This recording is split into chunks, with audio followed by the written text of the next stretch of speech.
Il se peut que sur votre chemin de développement personnel, vous ayez des réflexions, typiquement de votre entourage, genre depuis que tu regardes ces vidéos de coaching, t'es vachement plus égoïste, ce genre de choses. Les gens qui font du développement personnel, en tout cas au début, c'est souvent parce qu'ils sont insatisfaits de leur vie, que leurs besoins assez primaires, au-delà peut-être de manger et dormir, mais les choses qui les font vibrer sont pas satisfaits. Et donc, oui, la première étape pour ça, c'est de se concentrer sur soi, de se découvrir, de savoir qu'est-ce que je veux vraiment et d'essayer de satisfaire ces choses-là.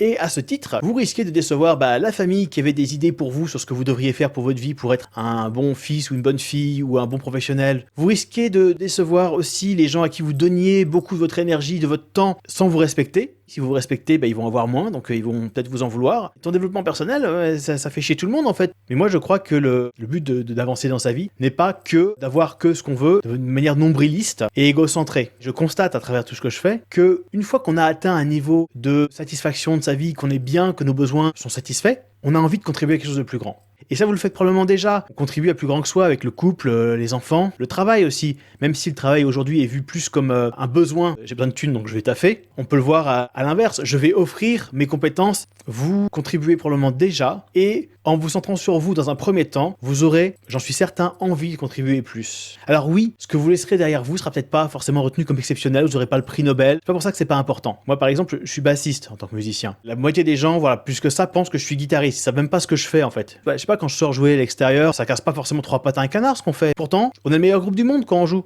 Parce que on est là, les autres sont pas là. On a appelé Sting, il voulait pas venir. Bon écoute, au pire, il y a nous quoi, tu vois. Il y a pas besoin d'être le meilleur et tout ça pour avoir de l'impact. Et juste, vous, dans le contexte qui vous est propre, ça suffit. Tous ces aspects transpersonnels qui nous dépassent, en termes de motivation, je crois et je constate que c'est la grande voile en quelque sorte. Et c'est plus puissant que des motivations égoïstes. Ça répond à des questions du genre pour qui, au nom de quoi, et la mission de vie. Même les trucs sont peut-être en apparence égoïstes, par exemple, je sais pas, devenir le meilleur dans un truc ou amasser le plus de richesses possible, je suis sûr qu'il y a un sens transpersonnel. Parce que le sens personnel, il meurt avec nous. Au bout d'un moment, ça s'arrête et ça sert à rien.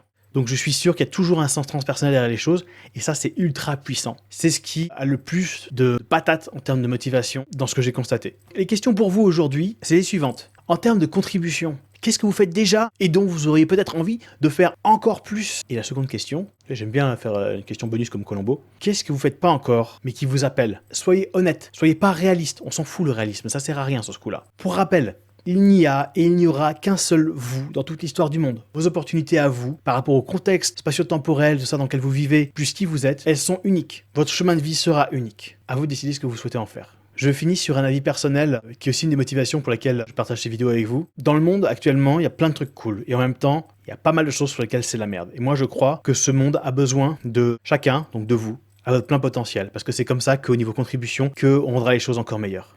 Voilà, c'est à vous. À demain.